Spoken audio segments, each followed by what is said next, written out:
Welcome to the channel. In this video, I'll show you how to change who can view your stories on the Signal app using your Android device.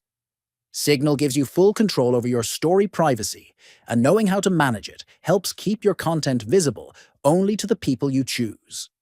First, open the Signal app on your Android device. Next, tap on the three dots located at the top right corner of your screen. From the drop-down menu, tap on Settings. Now scroll down and select Stories. In the Stories section, tap on My Story. Under the option labeled Who Can See My Story, you'll see three choices. The first option is All Signal Connections, which allows everyone in your Signal contacts to see your story. The second option is All Except.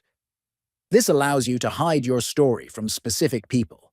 The third option is Only Share With, which lets you choose only a few specific contacts who can view your story.